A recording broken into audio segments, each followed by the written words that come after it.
Ilia Topuria says he'll choke out Islam Makhachev with his favorite submission and do it right in front of Khabib. Fire. Bold? Definitely. Deserve? That's where the debate begins. As Topuria eyes the lightweight crown without a single fight at 155, the MMA world and the Dagestani dynasty aren't convinced. So the question looms, is Topuria the next double champ superstar, or just another hype train asking for too much too soon? Ilia Topuria didn't just climb to the top of the featherweight division. He tore through it in a way that caught the attention of both fans and the UFC brass. He's undefeated, boasts a high finish rate, and has shown elite-level striking, grappling, and fight IQ. What sets him apart even more is the way he defeated Alexander Volkanovski, a fighter who had been nearly untouchable in the division and widely considered one of the best pound-for-pound fighters in the world. Volkanovski had defended the belt multiple times, beaten former champions, and even challenged Islam Makhachev himself. For Topuria to dismantle Volkanovski the way he did not only shock the MMA world, but also serve as a loud statement. He's not just a top featherweight. He might be something special, regardless of weight class. And there's precedent here. Fighters like Conor McGregor, Henry Cejudo, and even Volkanovski were granted lightweight title shots without grinding through the rankings in that division. The UFC has shown that when a fighter dominates one division and brings enough buzz and skill, they don't necessarily have to earn their shot through a series of lower-ranked fights in the new division. In Topuria's case, his performance has elevated him to a transcendent level of stardom, where the line between divisions starts to blur. The UFC sees him as marketable, dangerous, and ready. And let's be real, matchmaking isn't always about merit alone. Sometimes it's about who's hot right now. And Topuria? He's red hot. The UFC lightweight division isn't just stacked. It's arguably the most competitive weight class in MMA history. Unlike featherweight, where a dominant champ like Volkanovski had long reigns with relatively few threats, lightweight is a shark tank. There's no easy path. You've got proven killers like Charles Oliveira, Justin Gaethje, Dustin Poirier, Arman Tsarukyan, and Beneil Dariush all lurking, and they've all been battle-tested against each other.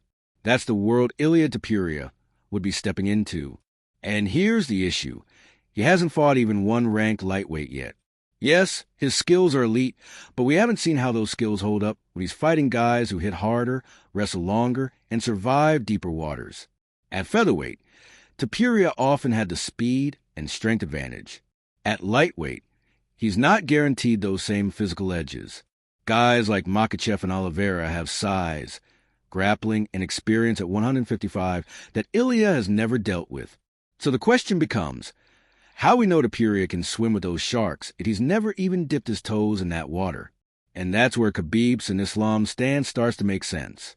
From their perspective, giving a featherweight turned lightweight a title shot without proving himself disrespects the fighters who've been grinding it out for years in one of the UFC's toughest divisions.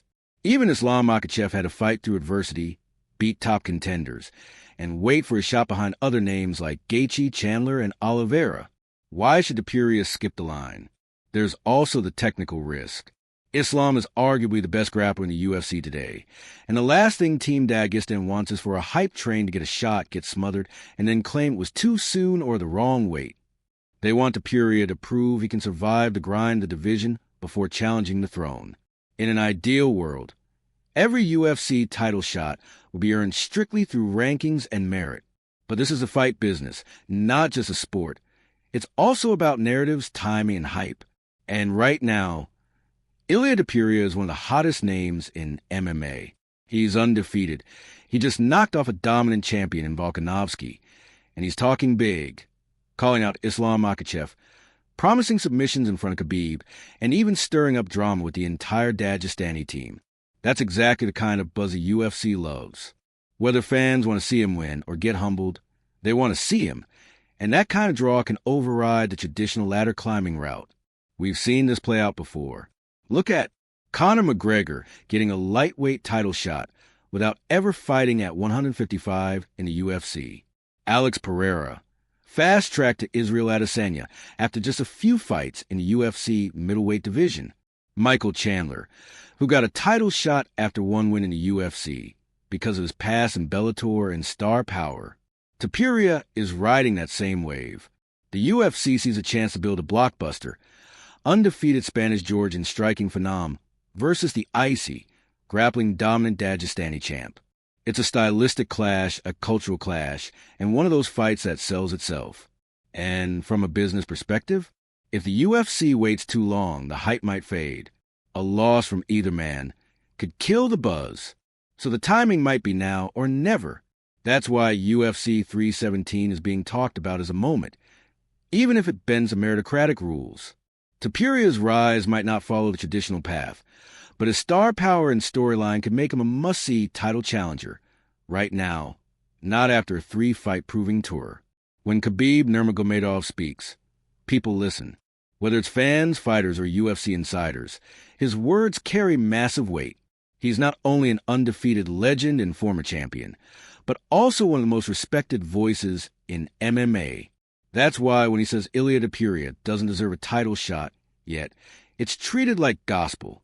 Even Daniel Cormier, who trained with Khabib and knows him personally, says, when Khabib speaks, it's from the heart. He's not just making noise for attention or negotiation. Khabib is known for sticking to his values, whether it's walking away from the sport to honor his late father or standing by his team's decisions. So when he implies that Topuria should prove himself first, it reflects more than just opinion. It reflects a standard his camp holds sacred. But here's the key. Khabib doesn't run the UFC. As powerful and respected as his voice is, the UFC is still a business run by Dana White and the matchmakers. They take Khabib's views seriously, but they also prioritize what sells, what the fans want, and what keeps momentum rolling.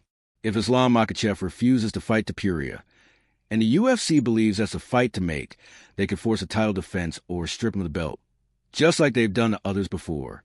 And it's not just about Topuria either.